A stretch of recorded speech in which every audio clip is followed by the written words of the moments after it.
যারা বয়কট করেছে তাদেরকেও স্বাগত জানাবো। আমি মুখ্যমন্ত্রীকে চিঠি করেছি, মুখ্যমন্ত্রী যদি আমাদের ডাকে সাড়া দেয় সেটাকেও স্বাগত জানাবো।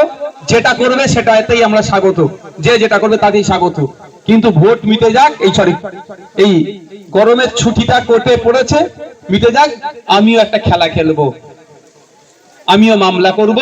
টোটাল গো হত্যা বন্ধ, 14 বছরের নিচে উচিত নয়, আর জবাই করে বিদেশে পাঠাতেও নয়। এখানকার গরু এখানেই থাকবে। তখন তো বোঝা যাবে কার কত দরদ। কি ভুল হবে নাকি করাটা? হ্যাঁ, ভুল হবে নাকি? ঠিক জায়গায় কাঠিটা দিতে হবে তো নাকি? কাঠি দিতে হবে ঠিক জায়গাতে।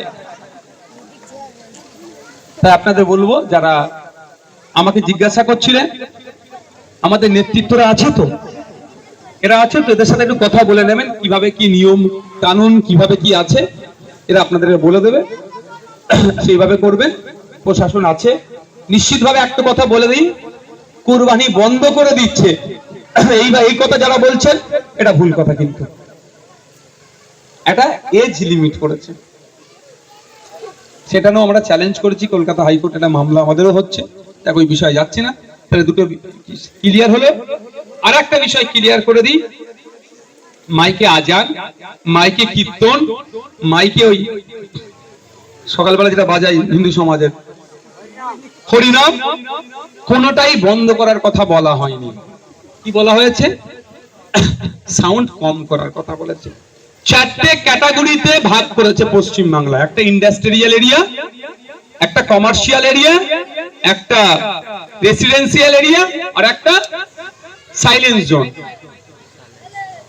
4টে ক্যাটাগরিতে 4টে বলা হয়েছে। যেটা সাইলেন্স জোন মানে ধর্মীয় স্থান, হসপিটাল, স্কুল, কোর্ট, এইগুলোকে। আর কম্পিটেন্ট অথরিটি, ইন্ডাস্ট্রিয়াল এরিয়া যেটা আছে, দিনের বেলা 75 ডেসিবেল, রাত্রে 70। কমার্শিয়াল এরিয়াতে দিনের বেলা 65, রাত্রে 55। রেসিডেন্সিয়াল এরিয়া দিনের বেলা 55, রাত্রে 45। সাইলেন্স জোনে দিনে 50, রাত্রে 40। দিন আর রাত কখন?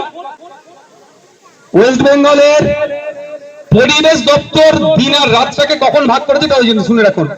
সকাল 6টা থেকে রাত্রি 10টাকে দিন হিসাবে ধরা হয়। কার?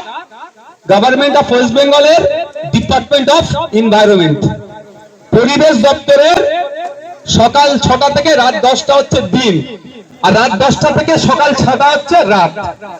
বুঝে আসছে? সুতরাং মাইকে আজান, মাইকে হরিরাম, মাইকে কীর্তন, মাইকে ভজন, যাই বলুন না কেন কোনো অসুবিধা নাই, শুধু সাউন্ড যেন বেশি না হয়। আমি বারবার আপনাদের বলতাম ডিজে বাজাবেন না, কেন বুঝতে পেরেছেন তো? ডিজে বাজানোটা আইনত নিষিদ্ধ। ডিজে বাজালে এখন ডিজে পিছে ধরে সুইচ করে দেবে, যে ভাড়া দেবে তারও অবস্থা খারাপ হবে। তাহলে মাথায় থাকলে 3টে বিষয় ক্লিয়ার করে দিলাম। অযথা কাগে কান নিয়ে চলে গেছে বলে কাগের দিকে তাকাবার প্রয়োজন নেই, নিজের কানে হাত দিয়ে দেখুন। আর সর্বোপরি আমার প্রতি ভরসা আছে তো নাকি আপনাদের? এই ভরসাটা আছে তো যে ভাইজান আমাদেরকে মাঝ রাস্তায় ছেড়ে পালাবে না? এই ভরসাটা আছে তো? 2021-এ কি অত্যাচার করেছে আমাদের উপরে বললে বিশ্বাস করবেন না। আজকে বলছি, আর একদিন বলেছিলাম বিধানসভার মধ্যে, আমি ভেবেছিলাম, আলোচনা করেছিলাম যে আমি যদি পদত্যাগ করে দিই তাহলে ভাঙড়ের উপরে অত্যাচার যদি কমে যায় আমি করে দেবো, ছেলেগুলোকে জেল থেকে যদি ছেড়ে দেয়। আমি সহ্য করতে পারিনি। আমার বড় ভাইজান বলে একটু সবর কর, দেখ। ও তোমাদের সাথে কথাও বলেছিল, বুঝতে পেরেছেন? আজকে আমাদের ভাঙড়ে সুদিন ফিরেছে কি ফিরেনি? এই ভাঙড়ে সুদিন ফিরেছে বলেছি বলে আবার অনেক এখনো যারা তৃণমূলের মাসোয়ারা পাওয়ার আশায় আছে, এখনো স্বপ্ন দেখছে তৃণমূল ফিরে আসবে, এখনো স্বপ্ন দেখছে,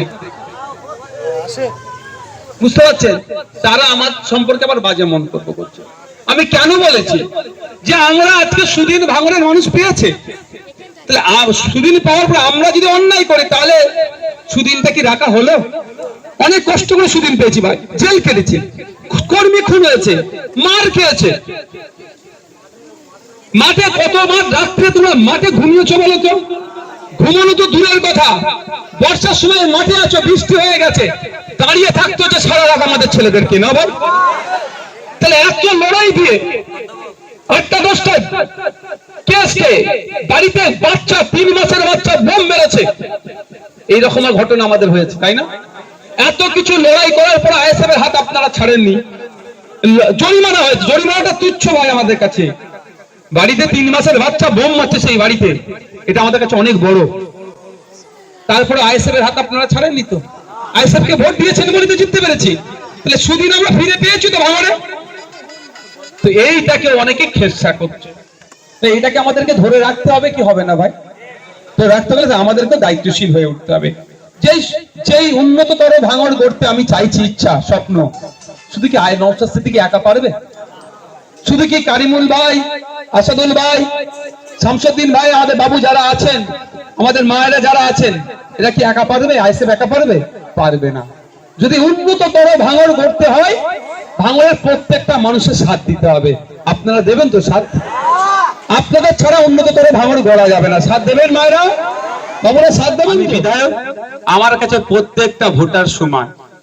আমার নজরে কে বিজেপি, কে তৃণমূল, কে আইএসএফ, কে কংগ্রেস, কে সিপিএম, কে নির্দল, কে আমার বিরোধী, কে আমার পক্ষে, কিছুই নয়। বিধায়ক হিসাবে যখন আসবো, আমার নজরে সবাই সমান ভাঙড়বাসী। সুতরাং প্রত্যেকটা ভাঙড়বাসীকে আমি পরিষেবা দিতে বদ্ধপরিকর। এই নির্বাচনে বিজেপি 30,000 ভোট পেয়েছে, আপনার বিজেপি টিএমসি পেয়েছে 94,000, আর সিপিএম এর সমর্থনে আইএসএফ পেয়েছে 1,22,555। তাহলে কি আমি ওই 30,000 ওই 94,000 কে পরিষেবা দেব না? এইরকম কেউ ভাববেন না। আমার কাছে ওই 94,000, 30,000, 1,26,555 সহ টোটাল ভোটার সমান। প্রত্যেকটা ভোটারকে আমি পরিষেবা দেব নিশ্চিন্তে, নির্দ্বিধায়। আমার কাছে যে কেউ আসতে পারেন, আমার যে ক্ষমতা আছে সাথে সাথে যদি পরিষেবা দেওয়া পারি সেটা পরিষেবা দেব। অন্যথায় নোট করে রাখবো, নোট করে রাখার পরে আপনাদের আমার যারা এক্সপার্ট আছে জিজ্ঞাসা করে তাদেরকে ফোন করে জানাবো, আর না হলে মন্ত্রী মহাশয় যে দায়িত্বশীল আছে তাদের সাথে কথা বলে এই সমস্যার সমাধান করব। সুতরাং আপনাদের এই কথা বলি, এই হীনমন্যতায় কেউ ভুগবেন না যে নির্বাচনের সময় নওশাদ সিদ্দিকীর বিরুদ্ধে আমি মাইক ধরে কথা বলেছি, ও আমার শত্রু নয়। তৃণমূলের হয়ে এজেন্ট বসেছিল, ও আমার শত্রু নয়। বিজেপির হয়ে এজেন্ট বসেছিল, ও আমার শত্রু নয়। দেয়াল লিখেছিল তৃণমূল বিজেপির হয়ে, ও আমার শত্রু নয়। সে হচ্ছে আমার শত্রু যে গরিব মানুষের কাছ থেকে তোলা তুলে খেয়েছে, সেটা আমার শত্রু।